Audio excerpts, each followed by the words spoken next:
Welcome to the Damascus Road podcast. On the road to Damascus, Paul had a radical encounter with Jesus and his life was changed forever. That is what we hope and pray for here. Now, on to this week's episode. As we get started, I want to tell you about one of my heroes. Here he is amongst other NBA All-Stars. And of all of these are the best basketball players in the world today, and among all of them, he's the best. He is a champion on his way to winning his third most valuable player award this year. Now, which one of these is that I'm talking about, you ask? Oh, it's this one. Yeah, this one. That human loaf of bread from Serbia is Nikola Jokic. And I am not joking when I say that he is the best basketball player in the world right now. Yes, I'm biased because he plays for my favorite team, the Denver Nuggets, and he led them to a championship this last year. But I promise you it's not as ridiculous of a claim as it may sound. Just ask Casey, our resident sports guru. Now, I love Jokic, and I think you should too.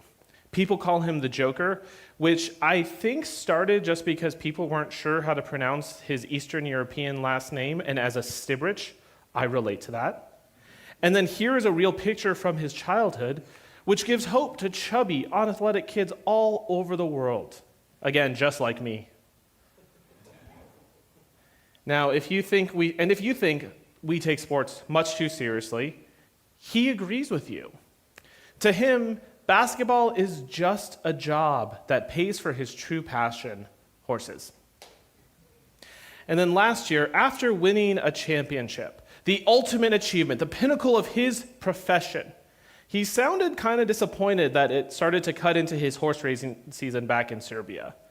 His actual first words after leading his team to their first championship in history was, "The work is done, let's go home." He has a work-life balance that should inspire us all. Now, while I love him deeply, one negative impact of Jokic and the success that he has brought my favorite team is that I have found myself on Twitter a lot more these last few years. I'm on Twitter, I'm reading about the Nuggets news, I'm reading reactions to games, about stats, his performances, just whatever else is out there, opinions, and just the discourse around Nuggets basketball. Now, for those who don't know, Twitter, which is actually called X now, but that's dumb, is where people can go and post whatever they want to on the internet as long as it is under 280 characters. It's a place for loud, brash opinions and that can get attention with very little room for nuance or polite debate.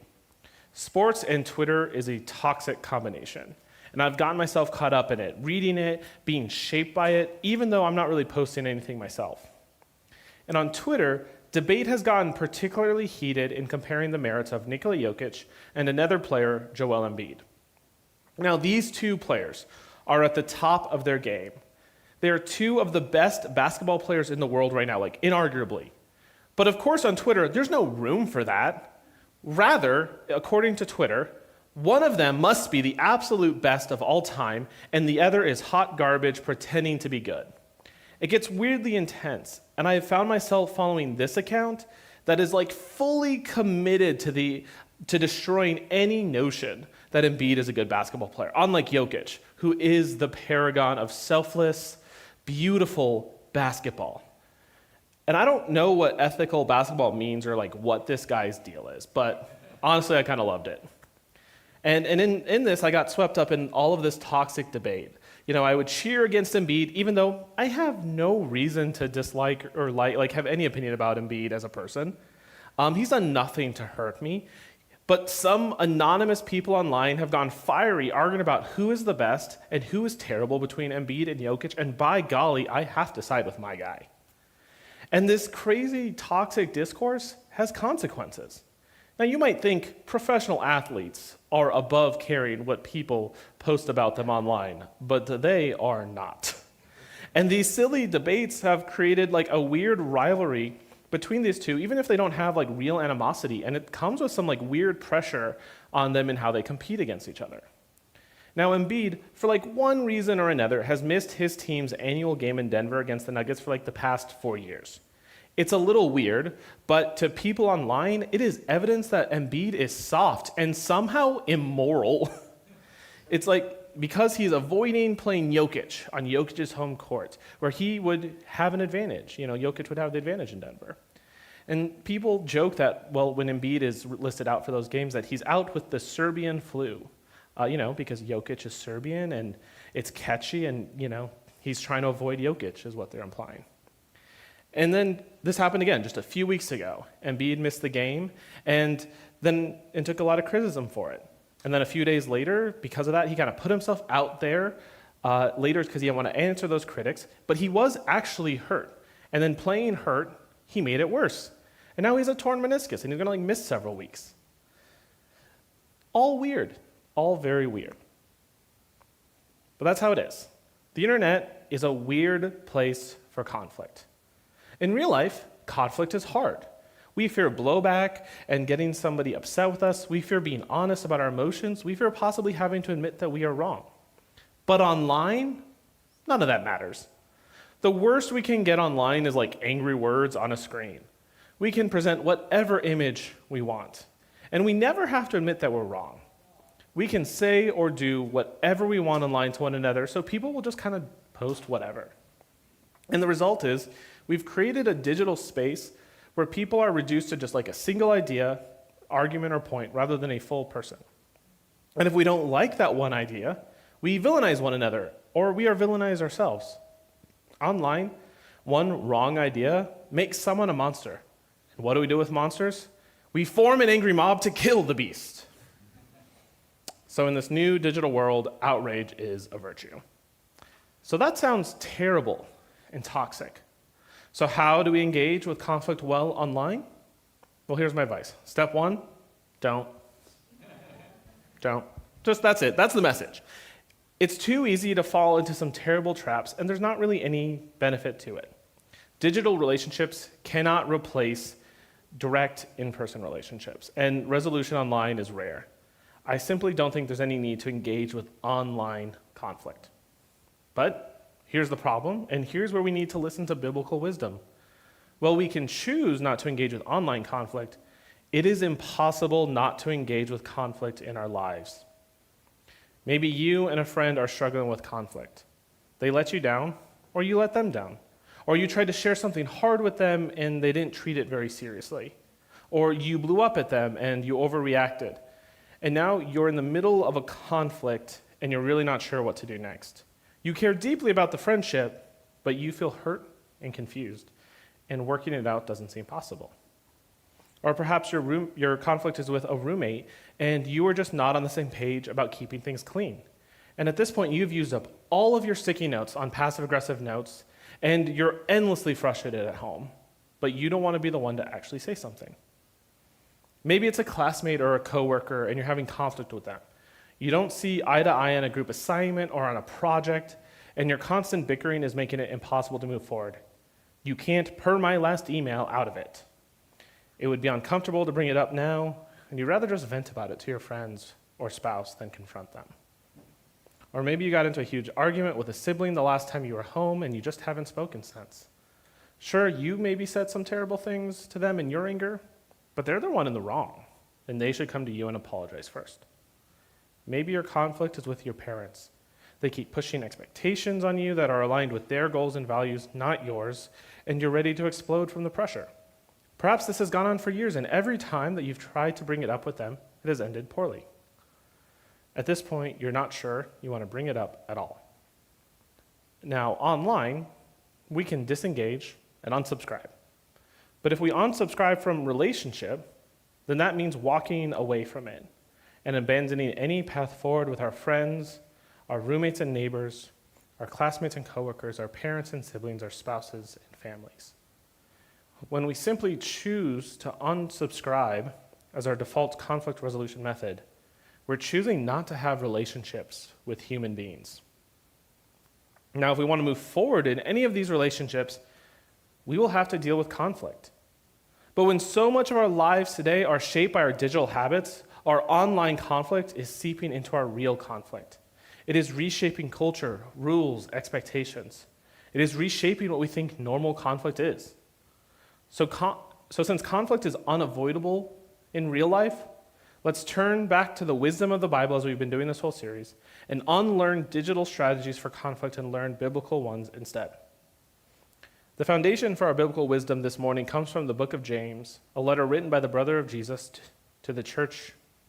And in chapter 1, he writes, "Understand this, my dear brothers and sisters. You must all be quick to listen, slow to speak, and slow to get angry. Human anger does not produce the righteousness that God desires. So get rid of all the filth and evil in your lives and humbly accept the word that God has planted in your hearts, for it has the power to save your souls." Now take a minute and try to remember that. Be quick to listen, slow to speak, and slow to get angry. What the internet teaches us is almost completely antithetical to that. In online conflict, we naturally reduce people to a single idea or point. Someone posts something that we disagree with or shares their support for the other side of an issue from where we stand, and suddenly, that's all they are to us. They are pro the other thing and therefore anti-us. And that is all they are, so therefore, they are monsters. I was once a part of a men's Bible study and heard one of the guys describe everyone who attended these certain nationwide protests, a group that included many people who I knew and loved, and he described them as the scum of the earth. They weren't people with their own complex views and opinions, their own values and commitments. No, they're just this one issue that he disagreed with. This is such a standard practice online that we see it seep into our real life like that. And it gets into our conflict. Our roommate is just that dirty pile of dishes. My girlfriend is no more than that bitter thing she said in our fight last night. My dad is just that judgmental comment he made to me. Meanwhile, we maintain our own nuance and complexity, and it's only the people that we disagree with who are more complicated than the single thing that wounded or offended me. Far from being quick to listen, we're not really listening to each other at all. So as a result, we are seeing people as an it, as an object or an idea, not a whole person. In emotionally healthy spirituality, Pastor Pete Scazzaro considers that failure to see others' full existence and personhood as distinct from ourselves is one of the great sicknesses of our emotional and spiritual health. We see ourselves at the center of the universe, and we're unable to see others in any capacity other than how they impact us. Scazzaro describes the consequences. The result of I-it relationships is that I get frustrated when people don't fit into my plans. The way I see things is right. And if you don't see things as I do, then you're not seeing things the right way. You are wrong. In this way, it is so easy to justify myself and villainize others. I'm being misunderstood. I just can't properly explain myself through text. They're overreacting. They clearly don't understand the situation. My opinion is nuanced, but theirs is not. I have feelings that can be hurt, but they should be able to take my honesty unblinkingly. We begin to expect other people to be perfect, or else there will be massive conflict, because we are reducing one another to just one point, one act, or one idea, and there is no room for disagreement. There's no room for greater nuance or complexity. And this approach directly fails at the golden rule. Do to others what you would like them to do to you. This is the essence of all that is taught in the law and the prophets. We treat ourselves fundamentally from how we are treating others in an I-it relationship. I cannot be an it, but they can. Now, I know I've fallen into this trap. Years ago, I lived with Casey and Jacob, and if you have roommates, you know that roommates are a great source for conflict, no matter what your friendship with them may be. Now, there was one time I was angry with Jacob. I'm sure that's unimaginable. How could you be mad at Jacob? And I'll be honest, I don't remember why. Cannot remember what Jacob possibly had done to frustrate or annoy me. So obviously, it wasn't that important. But what I do remember is how I responded in my anger. It was a Tuesday when we do the water table on campus. I drove the stuff to the student union circle and I got it all unloaded from my cart and onto the cart.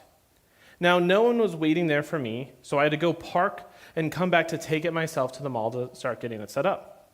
But while I was parking my car, Jacob came, saw everything unattended, and started pushing the cart and all the stuff by himself. Thank you, Jacob. That's very kind of you. Now, you might wonder, how do I know this? Well, I know this because as I was walking back from the parking garage, I could see Jacob, but Jacob didn't see me. Now, if I were to do to others what you would like them to do to you, or be quick to listen, slow to speak, slow to get angry, then I should have hurried up, caught up to Jacob, and helped him. It's a lot of stuff, and it's hard to handle it all on your own. But that is not what I did.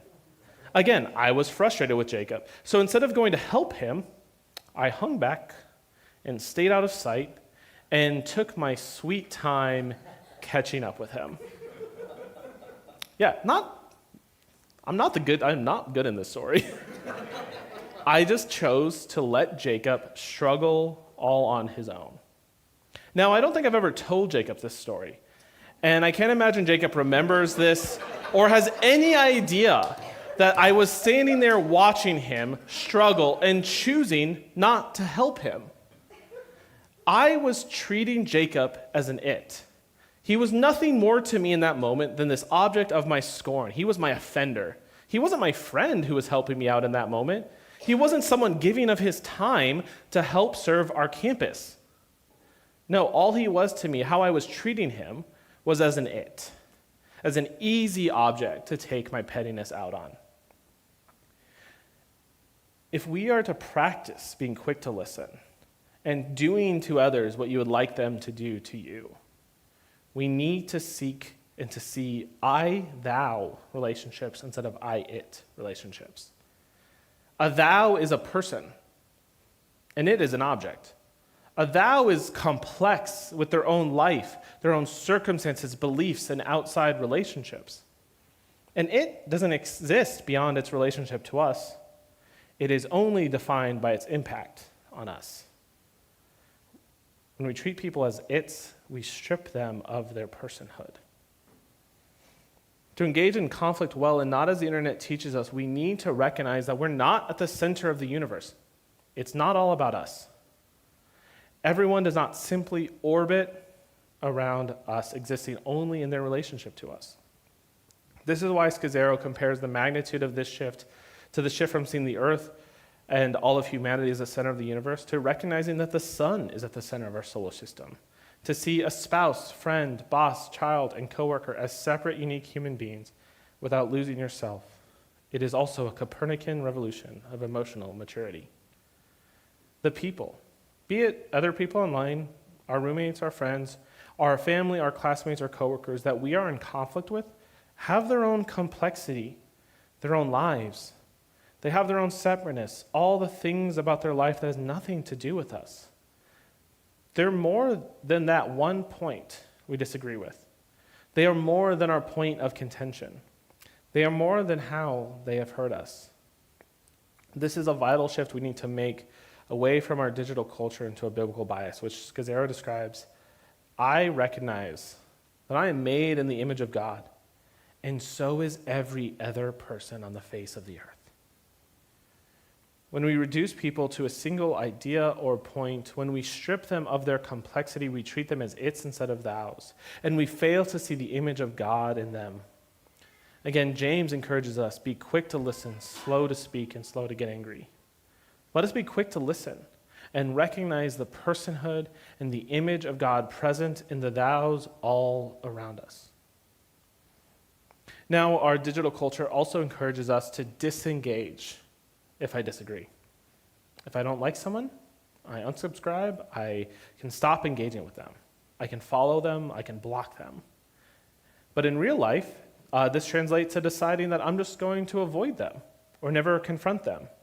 I'll just let the relationship slowly die and not say anything. Now, the Bible offers us different wisdom, encouraging us to commit to relationship, to pursue relationship, rather than unsubscribe from it. In Matthew 18, Jesus teaches his disciples a model for handling conflict that is just as useful for us today. If another believer sins against you, go privately and point out the offense. If the other person listens and confesses it, you've won that person back. But if you are unsuccessful, take one or two others with you and go back again, so that everything you say may be confirmed by 2 or 3 witnesses. And if the person still refuses to listen, take your case to the church. Then if he still won't listen, or that he or she won't accept the church's decision, treat that person as a pagan or a corrupt tax collector. Jesus is clear. Go directly to the person, privately and without people who are outside of the conflict. Don't ghost them, don't talk, but instead talk to them in person. Now, if they don't respond well to that, take along some mediators and witnesses to help you work through the conflict. If that still doesn't work, go to the church with the conflict. That is your wider community that is built on shared values and faith. Finally, if there is still conflict, treat that person as an outsider of the community. Now, that seems like a pretty reasonable set of steps, and it puts disengaging from relationship as a last resort. Now, however, if you have ever read this passage in Eugene Peterson's Message version of the Bible, this passage reads a bit differently. If a fellow believer hurts you, go and tell him. Work it out between the two of you. If he listens, you've made a friend. If he won't listen, take 1 or 2 others along so that the presence of witnesses will keep things honest, and try again. If he still won't listen, tell the church. If he won't listen to the church, well, then you'll have to start over from scratch. Confront him with the need for repentance and offer again God's forgiving love. Okay? Steps 1 through 3 are the same, but step 4 seems pretty different. Now, do we treat them as an outsider, or do we start again in the process? In his work on the Message, Peterson is trying to put the Bible in as contemporary terms and language as possible, but he's still going back to the original manuscripts and trying to be accurate and faithful. So in which case, it is pretty strange that the Message is so different. But then again, is it actually that different? What does it mean to treat someone as a pagan or a corrupt tax collector to Jesus? Well, in Matthew 8, Jesus interacts with a captain of the Roman army, a pagan, and commends him for possessing faith beyond anything found amongst the Jewish people. In Luke 19, Jesus calls Zacchaeus, who was the chief tax collector, therefore the chief sinner to his fellow Jews, and Jesus calls him a true son of Abraham. And in response to his grace, Zacchaeus repents and promises to repay all of the people that he has cheated in his trade. So it seems like, for Jesus, to say that we should treat someone as a pagan or as a corrupt tax collector means that we should recognize their need for God's grace and love and pursue them accordingly. In which case, the Message is actually not that far off, encouraging us to start from scratch, to confront him with the need for repentance and offer again God's forgiving love. In this way, giving up on the relationship is not an option. We pursue those who don't know the grace of God with invitations to experience God's grace. And we remember James' encouragement to be quick to listen, slow to speak, slow to get angry. The second part of our refrain from James is to be slow to speak, which is to still speak, to still act, to still engage, but to engage slowly and thoughtfully as Jesus encourages us to do. Now, fortunately, I have unsubscribed from conflict with Jacob. Jacob has always been one to commit to relationship. And there have been other circumstances where he has come to me and he has shared his hurt and he's offered me a chance to apologize. The sacred space between us then is filled with love, and we can move closer to God and to one another together. Now, finally, our digital conflict has cultivated an outrage culture where the more angry you are, the more moral you are. Whatever your social media of choice, it's easy to find someone ranting about people instead of actually talking to them. And it's easy to get caught up in it ourselves because it's about justice, right? It's about right and wrong, good and evil. We should be angry. But Skye Jethani diagnoses the problem well. Anger has been elevated to a virtue in much of our culture. With it, we are able to define ourselves by who we stand against rather than the ideals we stand for. In a twisted way, we have become dependent on our enemies. They give our lives definition, our beliefs, boundaries, and our mission an opponent. For many people today, including those who identify as Christians, Enemies are what give our lives and communities meaning. Outrage culture turns others into our enemies and defines us by who we are against. There are few worse sources for our identity than who we are against. And if all we see are enemies or allies, then we will build walls to the gospel and we will disengage on an even greater scale. And soon we'll only have enemies because if our allies ever disagree with us on a single point, then they are against us. On the other hand, the early church was radically different from the culture around them, because everyone was equal in Christ. Jathani characterizes the early church as scandalous, even shameful to the culture it rose out of. But it was defined not by outrage at opposing groups, but instead learn to release their hate instead of define themselves based on Christ's love. The church was shaped by Christ's love in all ways, but especially in its approach to conflict and how it engaged those who otherwise might be considered enemies. The early church was not driven by anger, nor were Jesus' followers defined by their enemies. Instead, they were compelled by God's love and defined by the cross, where Jesus willingly gave up his life to save his enemies. When our culture values outrage, we are wise to remember James' encouragement and be quick to listen, slow to speak, and slow to get angry. And in an outrage culture, we need to heed the proverb: anyone who loves to quarrel loves sin. We will feel anger. Anger alone is not a sin. It is an emotion and a natural response to many situations. But instead of allowing our anger to turn to outrage, to shape others into our enemies, we need to seek peace. In the Beatitudes, Jesus lifts up those the world does not. And he includes, "Blessed are the peacemakers, for they will be called the children of God." He calls for us to make peace. Peacemaking is fundamental to our conflict response and opposed to the common ways that conflict is handled online and in our world. But we should distinguish true and false peacemaking. False peacemaking is marked by conflict avoidance. It tries to pacify and tries not to upset anyone. False peacemaking tries to keep the peace by ignoring difficult issues and problems. False peacemaking misunderstands peace as the absence of conflict. True peacemaking, on the other hand, actually embraces conflict. It confronts lies and pretense. It refuses to believe false narratives about others by checking assumptions and evaluating our expectations. True peacemaking is generous, and it gives others the opportunity to apologize and restore the relationship, as Jacob has done for me. True peacemaking understands peace as the presence of wholeness in relationship. Now, if we are to pursue whole, real relationships instead of settling for the internet's way of conflict, we need to develop our skills for true peacemaking. And the first is to remember, be quick to listen, slow to speak, and slow to get angry, as this is the antithesis of digital conflict that reduces people to a single point, that disengages from the relationship, and that celebrates outrage.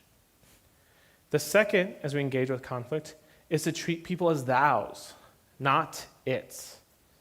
When we are offended or hurt by someone else, we need to remember that they are more than just the thing that we disagree with. They are more than the hurt that they caused us. People are complicated. Yes, you are complicated, but so are they. We are full of competing values, various desires, mix of influence and nuances to our beliefs and ideas. Both of us are. And when we see others as complex thous and not as our enemies reduced to simple its, we recognize two core truths.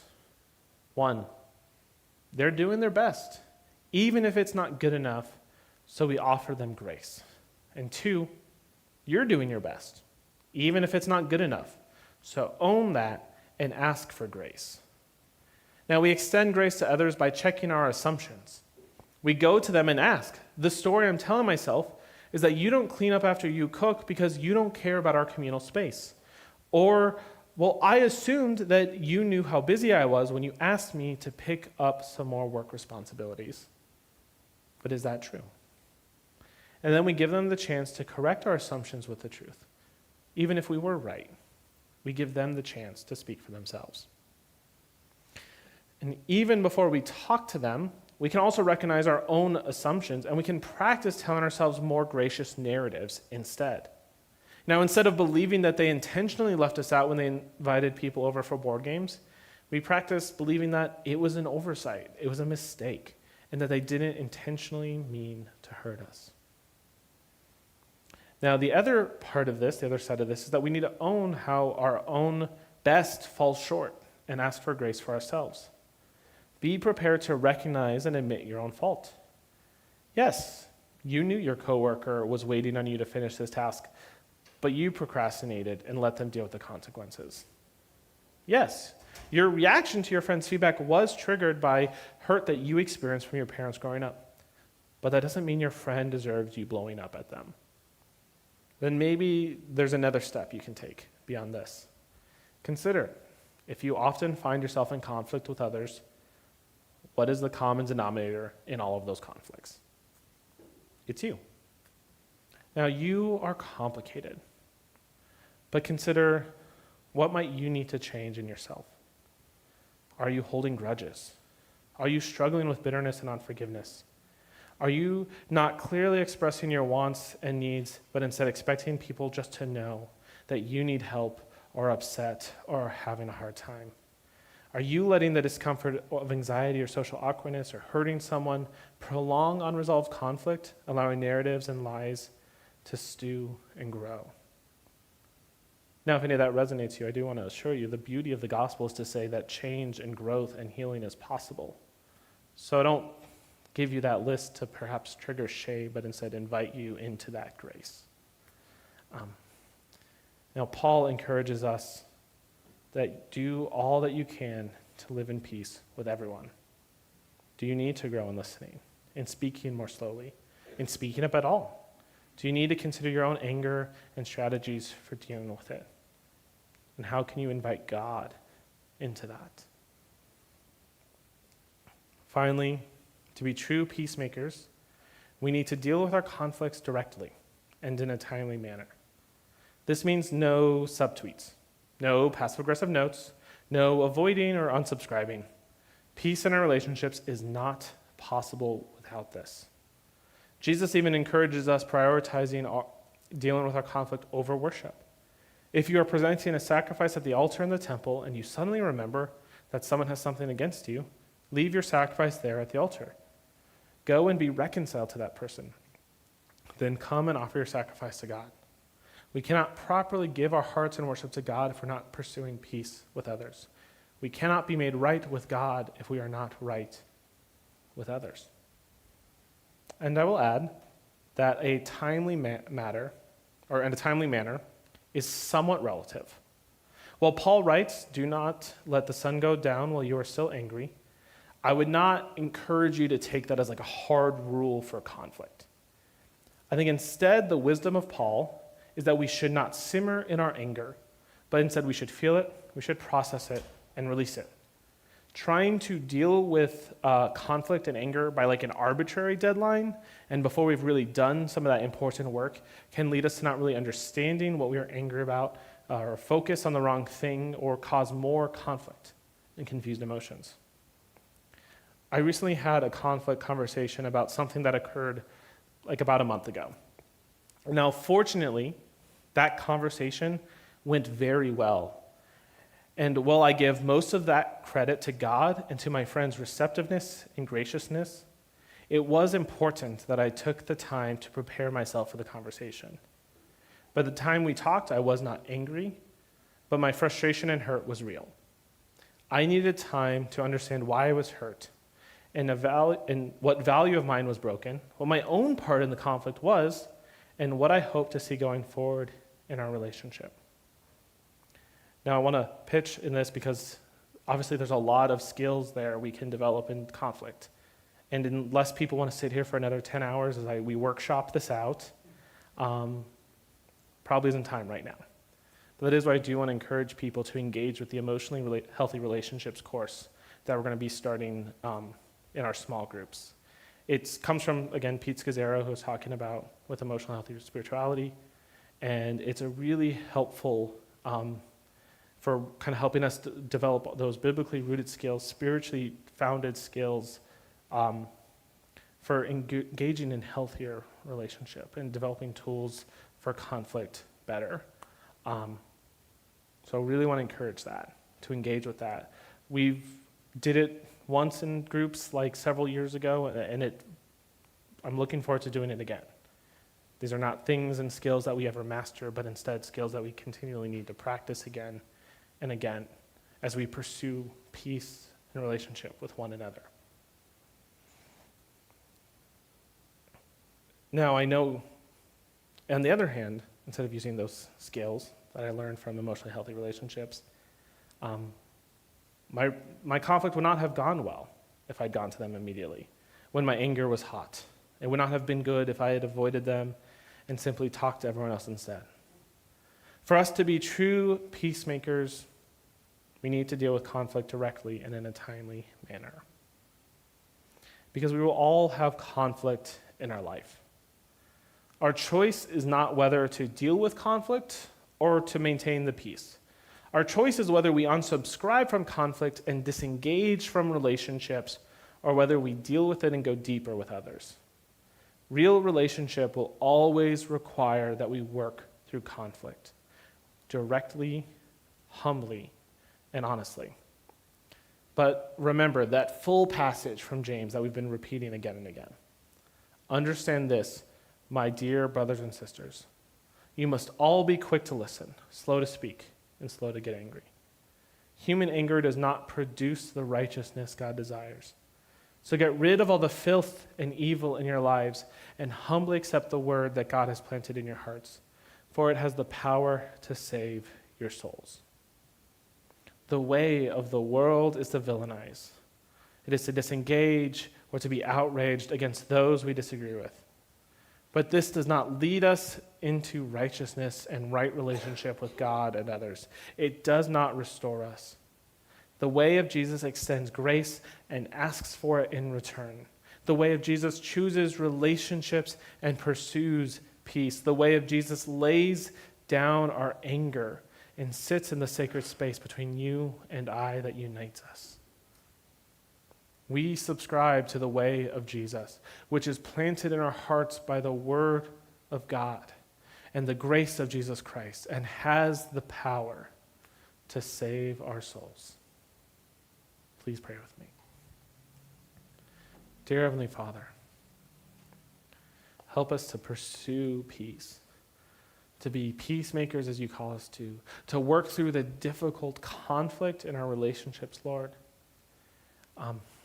because that is how we have relationship, Lord, by doing that hard work, by working through it. And help us, though, Lord, to grow. Give us grace, Lord, for the things that we struggle with, for our part in our conflict, Lord. Give us healing. Change us. Form us in you. And help us to love others, Lord, with all the love that you give to us. We pursue each other in your love. In your holy name I pray, Father, Son, and Spirit. Amen. Thank you for joining the Damascus Road podcast. Our mission is to follow Jesus together by being with God, loving everyone, transforming people, developing leaders, growing new ministries, and changing the world. You can find out more about us online at DamascusRoadTucson.com.